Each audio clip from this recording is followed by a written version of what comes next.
কাছে দেখলেন রাত ভর আল্লাহর রাসূল নামাজে কাটাইয়া দিলেন, চক্ষু দিয়া পানি টপটপ করিয়া পড়েছে, পা পর্যন্ত খুলে গেছে।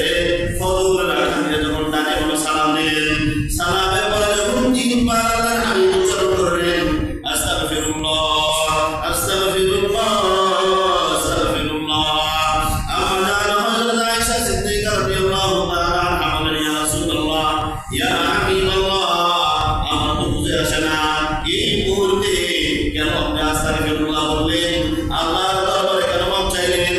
আপনি তো মাত্র নামাজ আদায় কাজ করলেন। আল্লাহর হাবিব বলেন, ও আয়েশা, রাত ভর যে মালিকের ইবাদত বন্দেগী করলাম, প্রতিদিন পায়ে সেজদা দিলাম, আমার এই ইবাদতটা আমার মাওলার দরবারে পেশ করার মতো না। আমার ভয় লাগে আমার এই ইবাদত কিভাবে আমি মাওলার দরবারে উপস্থিত করব। এটার ভিতরে ভুল ত্রুটি হয়ে যেতে পারে। আমার এই ভুল ত্রুটির কারণে আমার এই ইবাদতের পরিণতি ভুল হয়ে যায়। এই জন্য আমি আমার মালিকের দরবারে তওবা করিতেছি, মাফ চাইতেছি। এই জন্য আমি বলেছি আস্তাগফিরুল্লাহ। ফরজ নামাজ পড়া গুনাহ আছে না নাই? সালাম ফিরানোর পরে দেখি অনেক ভাই বলে আস্তাগফিরুল্লাহ।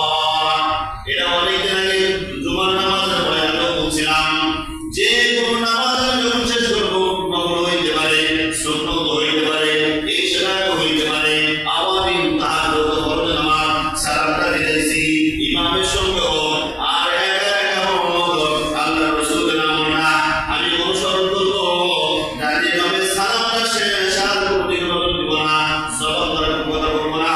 আল্লাহর রাসূল যেটা বলেছে আমি উম্মত হিসেবে আমলটা করবো, সকলেই বলবো আস্তাগফিরুল্লাহ আস্তাগফিরুল্লাহ আস্তাগফিরুল্লাহ।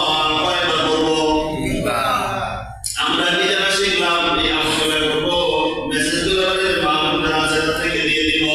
তাহলে ইব্রাহিম আলাইহিস সালাম সর্বপ্রথম পৃথিবীতে ইবাদতখানা নির্মাণ করেছেন। আল্লাহ বলে ওই সময়টার কথা তোমরা স্মরণ করতে থাকো। وَإِذْ يَرْفَعُ إِبْرَاهِيمُ الْقَوَاعِدَ مِنَ الْبَيْتِ وَإِسْمَاعِيلُ